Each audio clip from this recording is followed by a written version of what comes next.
ആളൂർ രാജർഷി സ്മാരക higher secondary സ്കൂളിൽ സംഗമ മാധവാചാര്യ സംസ്കൃത ഛാത്രസമിതിയുടെ 15ാമത് വാർഷികാഘോഷം സംസ്കൃത സപ്താഹം എന്ന പേരിൽ സംഘടിപ്പിച്ചു.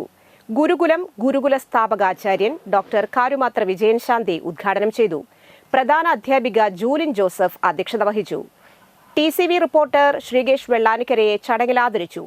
ഡോക്ടർ മഹേഷ് ബാബു, സീരിയൽ താരം ഗിരീഷ് ഗംഗാധരൻ, കേരള സംസ്കൃത അധ്യാപക ഫെഡറേഷൻ സംസ്ഥാന വൈസ് പ്രസിഡന്റ് ജയദേവൻ, മറിമായം താരം Abel Antony, principal TJ liaison എന്നിവർ സംസാരിച്ചു. ഈ വർഷം സ്കൂളിൽ നിന്ന് വിരമിക്കുന്ന അധ്യാപകരായ ബെറ്റി, ലൗലി എന്നിവരെയും ചടങ്ങിൽ ആദരിച്ചു.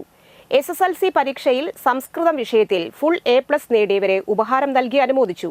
കർക്കിടക മാസത്തോടനുബന്ധിച്ച് സംഘടിപ്പിച്ച മതസൗഹാർദ്ദ ക്വിസ് മത്സര വിജയികൾക്കുള്ള സമ്മാനങ്ങളും നൽകി.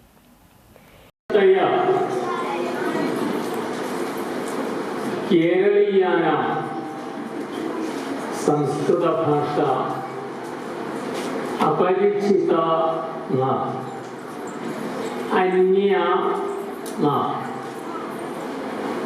സുപരിചിത ഏവ.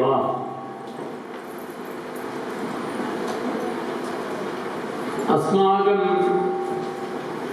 കേരളദേശേ വിദ്യാരംഭ അനന്തരം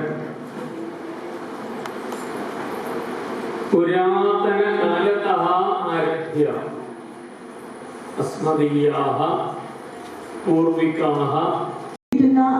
അതിഥികൾക്കും മനസ്സിലായി കാണും ഇതിന്റെ നടത്തിപ്പുകാര് ഈ വിദ്യാർത്ഥികളാണ്. ഇത് തന്നെയല്ലേ നമ്മുടെ വിദ്യാഭ്യാസം എന്നതുകൊണ്ട് നമ്മൾ ഉദ്ദേശിക്കുന്നത്. അതാണ് എനിക്ക് പറയാനുള്ളത്.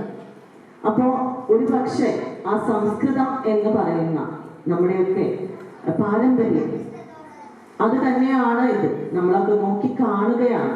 തീർച്ചയായിട്ടും ഇവരുടെ പ്രവൃത്തികളിലൂടെ അത് നമ്മളെ കാണിച്ചു തരാണ്.